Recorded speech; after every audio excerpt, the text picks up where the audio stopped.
Hey guys, welcome to another episode of the Tampa Bay Real Producers Podcast, powered by Top Producers Nation. This, of course, is the podcast that is made for real producers, by real producers, and with none other than Tampa Bay's real producers, such as our guest today. We have Miss Susie Witzigman. How are you, Susie?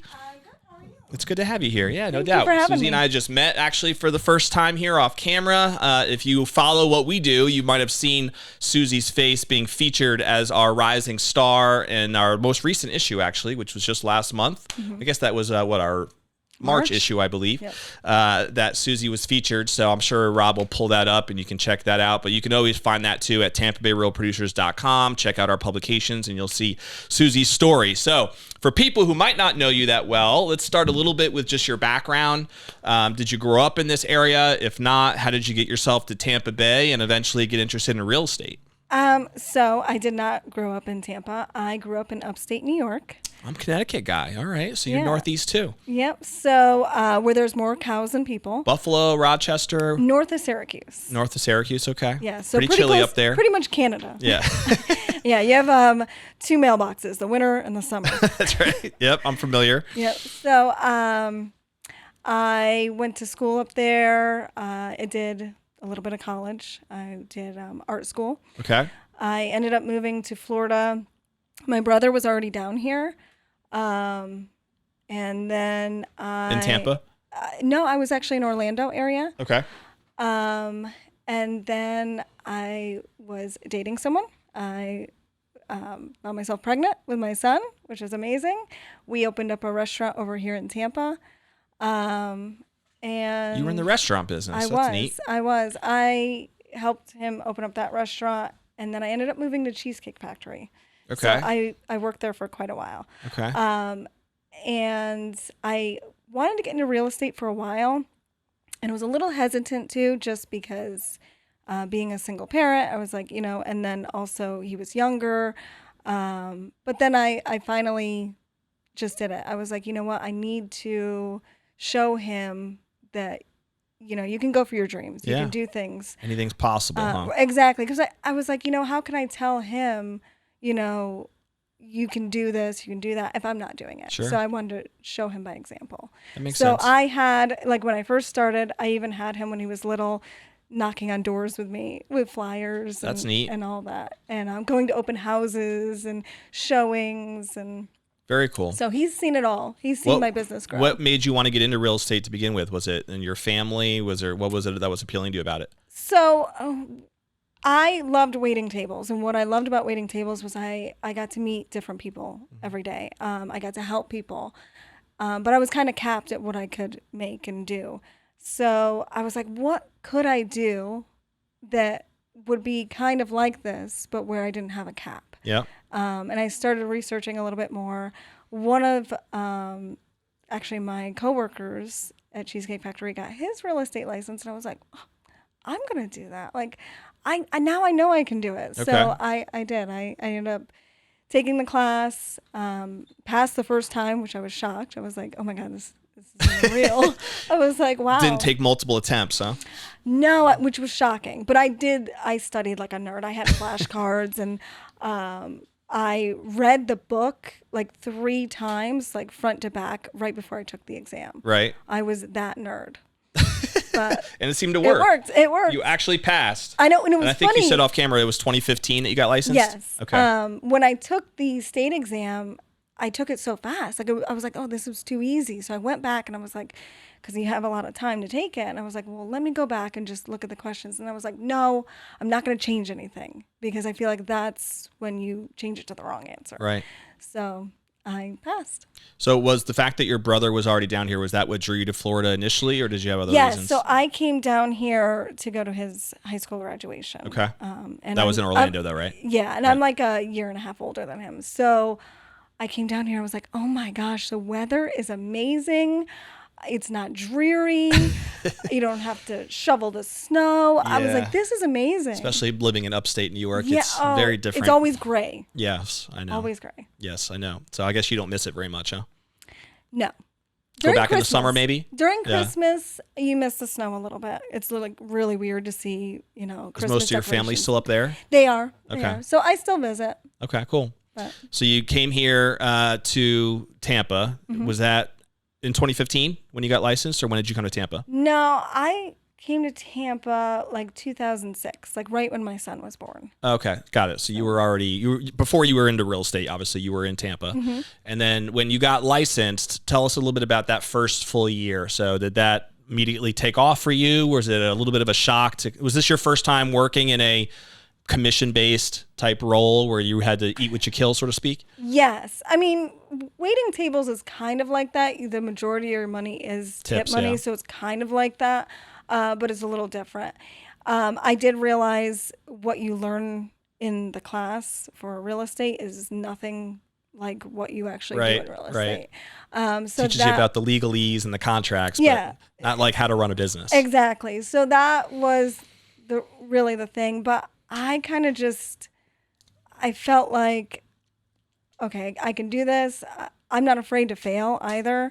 And I wasn't afraid of rejection because, waiting tables, I've had people throw tomatoes at me over like the dumbest things. So I'm like, well, I can deal with someone slamming the door in my face. I'm like, I can go door knocking. Is that how you got started, knocking doors? I did, yeah. Yeah. Yeah. So did you have like a certain neighborhood that you targeted and just wanted to kind of get known there, or how did you determine where you wanted to go? So I did, I did a lot of cold calling. I would call expired listings, which I really liked expired listings because I just felt like I could kind of warm them up a little bit. I didn't try to be too salesy or too pushy. Yep. I just tried to ask them basic questions. Yep. Are you still interested in selling? Like that's the biggest thing. But I would door knock expired listings. Interesting. So were you working with anybody? Did you have a team? Did you have a mentor? I did. So I started working with Jessica at Century 21 Beggins. Okay. Jessica Beggins, actually the broker's daughter. We kind of teamed up for a little bit. Okay. Just because it was so nice having someone to go with you. Obviously safety too. For sure. And we learned a lot from each other because we both have like strengths and weaknesses. Yeah. So. Yeah, it makes sense. It's interesting because not a lot of agents, I think, are even willing to go door knocking anymore, compared to maybe even when you were getting rolling. Or is that the same advice that you might give somebody if they were just getting started, like to get out there and make it happen? It obviously worked for you, right? I think with all the new rules with cold calling. Yeah. I think it's so much better to do door knocking, and it's nice to go face to face. Yeah. It's a little brutal in the summer. Right. Here, it's crazy, but this time of year, why not? But how long did it take you to get your first deal? Because you didn't have any network down here, right? You didn't know anybody necessarily to tap into. Not really. Gosh, it took me maybe like a couple months. Okay. Yeah. You were as a listing or a buyer? Listing. Okay. Mm-hmm. And that came from door knocking? It was a cold call. Okay. Mm-hmm. Cool. And then did things start to grow? Like, do you remember what you did in your first full year in terms of how many deals you had or what your volume numbers looked like? So part of my first year, I actually worked for a team for Keller Williams. So I was like their ISAs. So I actually made the cold calls for them. Mm-hmm. And then once I branched on my own, gosh, I didn't do very well. Like, I mean... Yeah, you were just learning the business. Yeah, I mean, I did pretty well, but not like what I wanted to do. Yeah. Maybe like 5 deals. Okay. Which is, if you know the stats, even today, like most of the real estate agents out there do 5 deals or less every year, to be honest with you, right? So it's not like for your first year that was too shabby. You got some traction, right? Yeah. So how did things start evolving for you? Did you see growth year over year? Did you have like a certain thing that became a breakthrough for you? That, because I know we talked off camera a couple years ago, you did over 16 million, right, in volume in 2022. I think that was. You did well over 10 million last year. You're in the mid 20s in terms of transactions. So this is all still just you personally, right? We're not working through a team at all at this point. It's just me. So, how did you go from doing, say, 5 units like in your first year to growing to doing now mid 20s regularly? Has it just been networking and growing that way, or was there any strategies that kind of accelerated things for you? So for me, it's focusing on like my past clients. So I get a lot of referral business. I get a lot of repeat business. I think if you really do a good job with your clients, you could be their realtor for life. Sure. And it's all about follow-up and being consistent with that. So I do try to reach out, and I try to like be genuinely me too, like actually caring, so hey, how's everything going with the home? Like following up, 6 months later, they're like, oh, well, I'm thinking about painting my house. Okay, well, I know a couple painters, Yeah. and just Be a trying to be that resource. resource. Yeah, Yeah. exactly. It's smart. Makes a lot of sense. I think you're obviously integrally involved in a very important decision that they have. So why would you just disappear after they move in, right? Well, it's like largest financial transaction of their lives. No doubt. So. Yeah. That's smart. So what percentage of your business today, Susie, comes from referrals? Do you know? Gosh, I would say probably at least 80 or 90. Are you still out knocking doors? No. Okay. Where does the other 10% come from? I would say sometimes, well, I mean, I get referrals from other agents. Mm-hmm. So we do have, in our brokerage, we have like a referral network. Yep. So a lot of that comes from that. We have a relocation company that we work with. So I do get those military, corporate relocation clients as well. Okay. Makes sense. Mm-hmm. So to recap, when you were getting things rolling, you were hustling, obviously, door knocking, cold calling expired listings, whatever it took to get some deals flowing, right? Through your pipeline. Once you got at least whatever it was, a handful of deals, or you had some sort of track record of clients that you now have served, you eventually started pivoting and you were getting enough volume from just the referrals from those clients to take some of the, I guess, grunt work away. Is that a fair assumption as to how things have evolved for you? It is, yeah.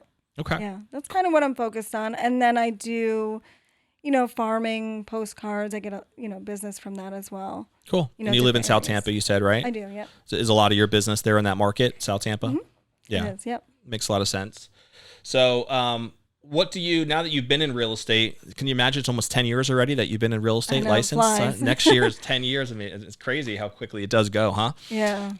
What do you appreciate the most about it? What do you think is most fulfilling for you about being in the business in the spot you're at?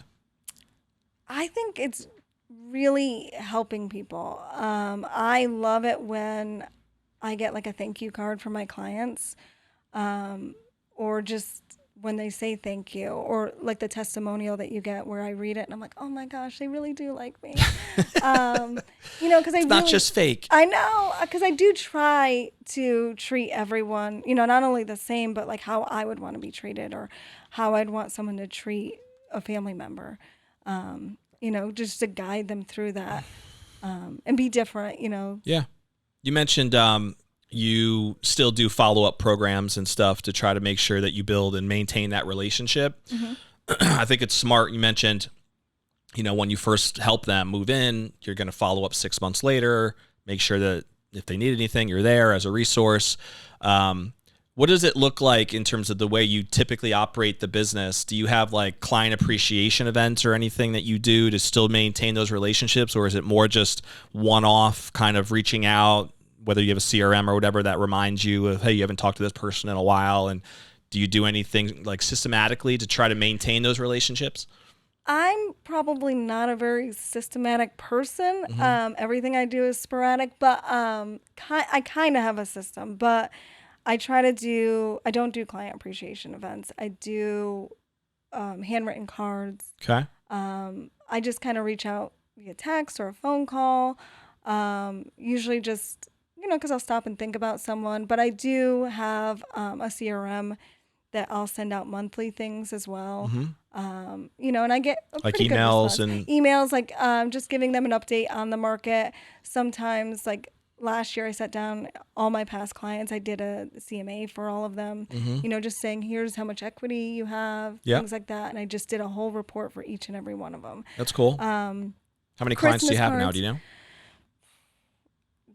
Maybe almost 200. Okay. Do you ever feel like it can get to a point where it's just too much to maintain those personal relationships, or has it not been an issue for you? It hasn't yet, but I try to not overwhelm myself. So I, like the holidays, I always send out holiday cards and send out like a little gift, and I handwrite everything. But if I'm like, okay, if I can do 5 or 10 a day, then, it kind of makes it more manageable. Sure. I have thought about like maybe in the future if I need to get someone like an assistant or someone to help me with that, but I kind of want to maintain like keeping it very personal from me though. Yeah. Yeah, it makes sense. There's always a fine line there. Once you start bringing on staff or delegating certain things, does it lose that personal appeal and touch? And that's always a risk, right? What gets you excited about like where you see your business going for, rest of this year, beyond? Do you have a vision as to where you want it to go? Are you happy with like the way it is right now? You just want to maintain and keep it pretty similar, or what's your vision look like? So, I mean, obviously you always want to do bigger and better. I think I'm pretty good with things kind of staying where they're at for a little bit. My son is a junior. He's going to be graduating next year. So I've honestly been focusing a lot on him. Sure. I try to go to every single baseball game that he has. You're going to be crying your eyes out when he leaves the house. I know. I am going to be that parent. I know I am. I'm trying not to. I'm trying to be the cool mom. Your only son. But it's, I think, balance between personal life and business life is so important. But after that, I'll be ready to go. I do have, I'm building like a little duplex townhome thing that I personally started. So I'm super excited about that. So I've been focusing on the whole learning process. Is that for you to live in or as an investment? As an investment. So I'm going to sell them. It's going to be 2 units. That's cool. So I'm excited to start that too and kind of branch out in that way. Mm-hmm. But like I said, I don't want to miss out on the last, year and a half that I have with him in the house. No, that makes a lot of sense. He used to go outdoor knocking with you. I mean, he was there in the beginning of the journey, right? I know. Does he want to get involved in real estate at all? He has kind of mentioned it a little bit. I would never push it on him if he doesn't want to. I did tell him I would want him to at least get his real estate license just to have it for general knowledge. I think it's really important. Yep. And, it's a 63-hour course, so it's not like super time consuming. Right. So as long as he took it seriously, but I don't know. I don't know where he's headed. He's kind of. Do you know where he wants to go to college yet? Not really. He's got a lot of, things that he's focused kind of on running baseball. through. Yeah. I mean, he's focused on a lot of different things. So. I got you. So for people who don't know you that well yet, even on a personal side, you mentioned earlier you have your son. He's a junior now in high school. Are you not married? I take it, right? No. Okay. No. Open, single, dating, looking for somebody? Dating, but yeah. Dating and see where it goes? Yeah. Okay, cool. So any single guys out there, you might want to reach out. I mean, who knows? Susie might want to have a conversation. But what do you love to do for fun? What just keeps you busy when you're hanging out with your son or even for yourself? Well, usually I'm at the baseball field or I'm working. Yep. I did start salsa lessons with some of my girlfriends. Nice. So we do that on Friday nights. That sounds fun. Yeah, it's kind of nice to get out. You guys getting good at it? Definition of good. Am I stepping on anyone's feet? Are you proud of like sharing your steps, or you want to keep it a secret still? I think that's how I would define the difference between the two. Yeah, I'll keep it a secret still. Yeah. It sounds like fun though. What else do you guys like to do? Just hang out in Tampa a little bit, hit up restaurants, that kind of scene? Pretty much, yeah. Any place that will take us. Yeah, we're a little rowdy. No, I'm just kidding. Yeah, I mean, I love to try different foods. I love to travel. I love like little mini vacations, long vacations. Do you have a favorite place to go? I love Costa Rica. Yeah, I've that's been a beautiful. couple times. Yeah. Yeah, it is. I went there years ago with my family, and it's kind of a neat environment because at least where we stayed, you were right on the beach. But if you take a 20-minute bus ride, you're in like the middle of a rainforest, in like the mountains. And it was like very different weather patterns, like everywhere you would go in the country. Yeah. So I remember going through a jungle there, and it felt like I was in like the Garden of Eden or something because it was just flowers everywhere. It was gorgeous, and there was like hot springs like in the mountains.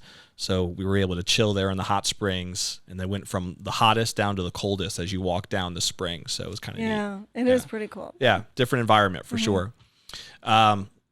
So you think this is home for you? Do you think you'll stay in Tampa Bay? I do. Yeah. Like the market here?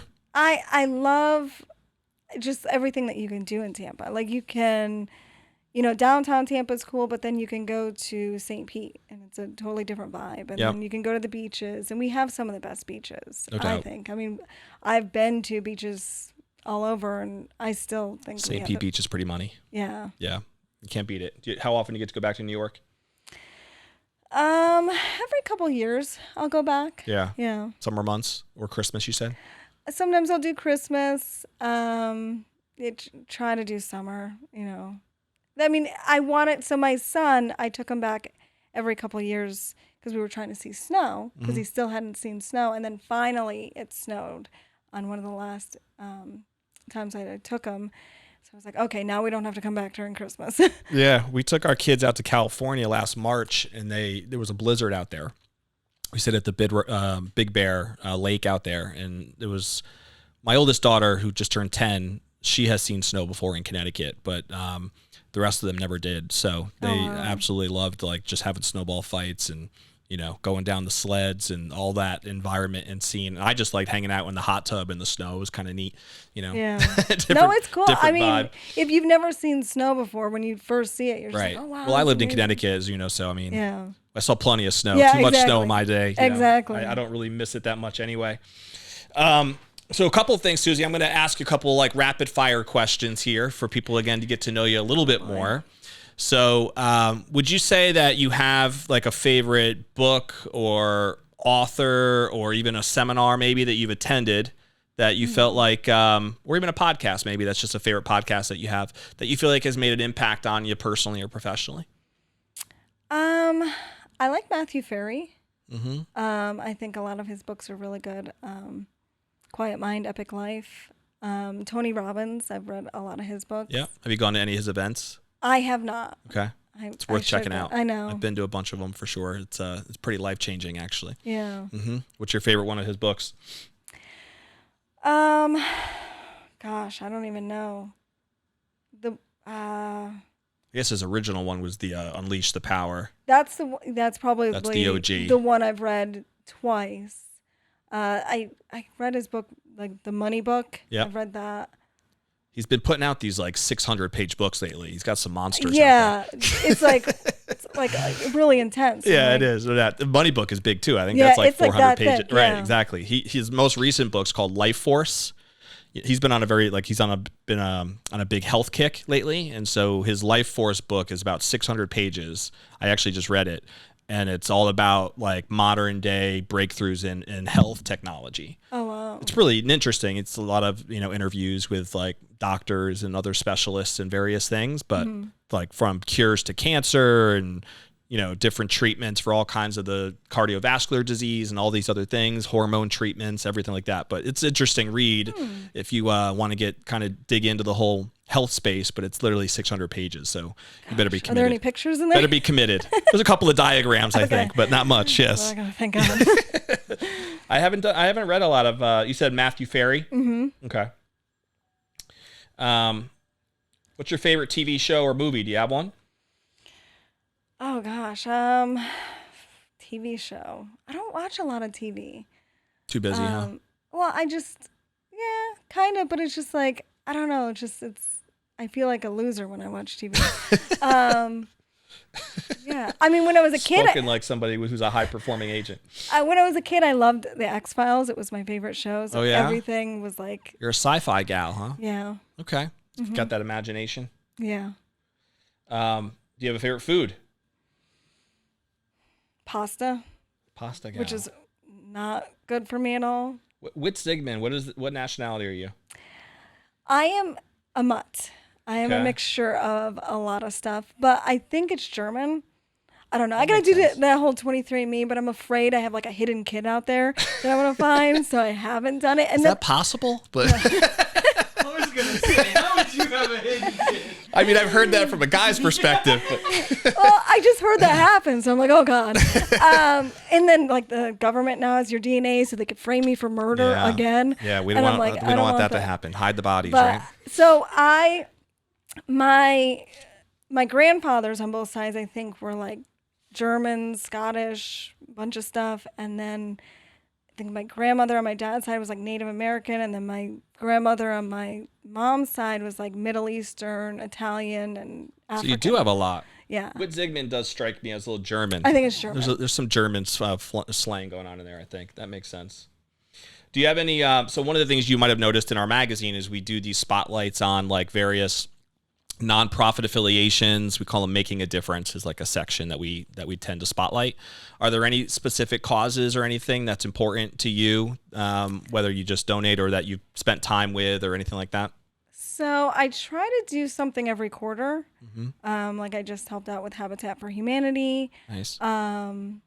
Anything with the Humane Society, I've been there before. I've donated there. With our company, we work with Easter seals. Okay.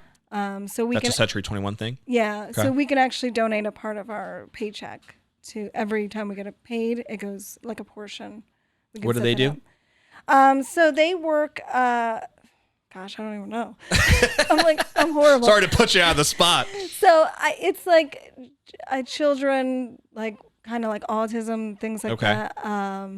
But yeah, I just kind of, I'm like, here. What did you do with Habitat to Humanity? Were you involved with like building homes and stuff? Yeah, so I went to one project and I helped paint. Yep. And then the last one, we kind of just helped move supplies over. Like you'll spend a day, and I guess it just helps with, instead of the homeowner having to do it, you can actually save them some time and save them money in doing it. Yeah, it's a great cause. Yeah. So I think, didn't they, I guess it might not have been Habitat to Humanity, but there's like those TV shows now that kind of do something similar where they try to build a home for somebody. Yeah. I guess that idea. I wasn't building any homes, thank God. Like Gotcha. You don't want me with like a hammer or out anything there like that. digging I'm like, and I'll nailing move things. stuff and paint, and that's about it. You'll just sell it. You don't need to build it. Yeah, exactly. That makes sense. I get it. So if anybody wanted to reach out to you, Susie, I think what's interesting about your story from our conversation so far is just, again, you've done a great job being consistent over the years here with just building a referral-based business, right? And there's a lot of different ways to build a real estate business, and we've interviewed people that do it in all kinds of different ways. But I always respect somebody who understands the power of like really client appreciation. And in order to consistently produce volume, you have to be getting consistent referrals if that's going to be 90% of your business, right? And obviously you've been able to do that. And I think if you were to really talk to most agents who want to be successful in the industry, that's the way that they would want to do it, right? It's a simple, streamlined model. It's not expensive to invest in, and it feels good, right? Because again, that people must actually like me, or else they wouldn't be giving me referrals, right? Like you said before. So I think there's a lot to unpack there. And we've talked a little bit about your strategy about it, but it's hard to teach someone to do it because a lot of it is really just about genuine empathy and caring and really just being connection, and connecting with your clients, which you've obviously done, very successfully. So if somebody did want to follow up with you, just pick your brain a little bit more on your referral process, your systems, learn a little bit more about your journey or your story, what's the best way for someone to do that? Just call me. Yeah. I actually pick up the phone. Okay. Yeah. What number should they reach out to? You don't have to throw it on here if you don't want to, but what's the best way for someone to find you? Online, social? Online, my cell phone's listed. Okay. That's my. Just give her a call. Yeah. We can list it up too if you want on the on our description when we go with the edited version and everything and post everything out for you. So that's good too. Last question I have for you, and this is designed to get you to think a little bit, I guess, is what I would call our legacy question. And so at some point, you might be sitting on that rocking chair thinking back on your business and your life, right? And what do you think, Susie, would be most important for you? What would you want to be most remembered by or for in terms of what you'd want your legacy to be? I think being a good mom and just always being there for my son. Do you want more kids? No. No, all done. No.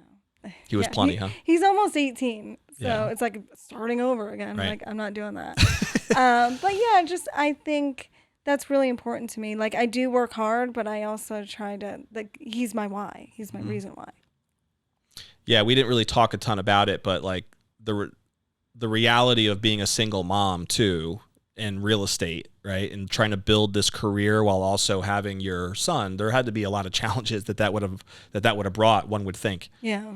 The fact that you had your son involved in those early days and helping you build the business, I think is kind of neat though too. And so I probably saw, the progression of how your business evolved over time, and that had to be kind of cool for him to be a part of that. I would imagine. Maybe we'll have to have him on the podcast with you sometime. I don't think he would do it. But if you Hear could get his him on perspective? here, I would be very impressed. I got you. If you had to say something maybe to someone else who might be listening to this who, also is a single mom or maybe is struggling with trying to figure out how to run a business and be the mom she wants to be, is there anything you might share to that person that you think was helpful for you? Don't beat yourself up too much, because it's like, you're probably going to make mistakes, but I would say communication, like I try to communicate with my son, constantly, like, hey, I'm sorry about this, and but here I am. You actually here. say, I'm sorry. It's amazing. Yeah, The power I in that. do. I really do. And I try to talk to him like, he is an adult, but I don't try to like baby him or I've always talked to him like real talk. So we do have those conversations. But I think life in general, you have to communicate with everybody. Mm-hmm. That's in business and personal. And I think that's the biggest thing is just. Yeah. Well, you're hoping that he stays local when he decides school, or you think he's going to want to leave the house? What do you but think? Then I also don't want him to be. Is he going to break like, your heart when he leaves, or what? Yeah. I know. I'll probably go with him. I'm like, I'm going to I'm coming to school with you. Time for mommy to enroll. That's funny. Well, we're going to put a bow on the episode the way we really always do with all of our episodes, and that is to challenge anybody who might be watching live through any of our platforms, or who watches this or listens to this through our Spotify or Apple Podcasts or any of the podcast platforms that are out there, to take one action step from our conversation today with Susie that you think is going to help propel you forward in whatever direction you want to go personally or even professionally. So we talked about a bunch of different things, and maybe there's something that Susie brought up. Possibly you're getting started in real estate, and her approach of calling expired listings, her approach of going door to door. Maybe that's something you've been intimidated to do or scared to do, but obviously it worked. And not only just for Susie, but for many others that we've also talked to. So maybe that's the inspiration you needed to be able to just do it, right? Just go to work and make it happen. And then know that if you get some momentum going, you can then build a referral-based business, which is what Susie's been able to do. And I think that business, and I would have to imagine, might be a little bit more enjoyable than the one where you're knocking doors all the time, right? She's nodding her head, so I think she agrees with that as well. But or maybe you just need to, pick up the book recommendation that Susie threw out there as well, or have a conversation with her or somebody else about how to really build a referral-based business where you're getting 90% of your volume and doing, close to $20 million a year off of a referral-based system, because that might not happen overnight. But the reality is if you can build that business, that's a pretty sweet business to have. And I know Susie has been able to do that. So do something, right? Take an action step from this conversation that's going to help propel you forward. If you don't yet subscribe to our podcast, you can click the subscribe button right below, and that way you can be notified every time that we drop a new episode, which is weekly, every Friday. Follow us on our Top Producers Nation platform as well, so you'll be notified not only of local top producers here, but also top producers all over the nation as we build our brand. And the last thing I'll say, to start this podcast, you might have saw a little promo for an upcoming event, which is April 25th, our Agent Choice Awards. If you don't know anything about that, you can check it out on our website, TampaBayRealProducers.com. Go to /events, and you'll see a promo there for it. Top agents are invited to RSVP for that event coming up, which is right here at the beautiful West Shore Grand Hotel. We have 15 awards that we're handing out. All the finalists are online. You can see them at tbrpawardsvoting.com. I think Rob dropped that link already in the promo.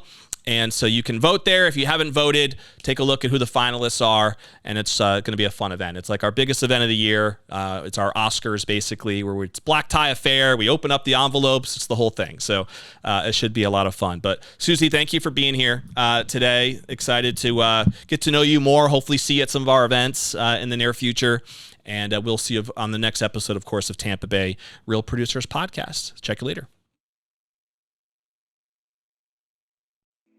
Hi, I'm Troy Walseth with Walseth Teams with Keller Williams in Pinellas County, Florida. We are here at a Real Producers event, learning with the top agents in the country about how to succeed in any market. And I love Real Producers because you have an opportunity to talk to some of the top agents in the area, and they always do a great event.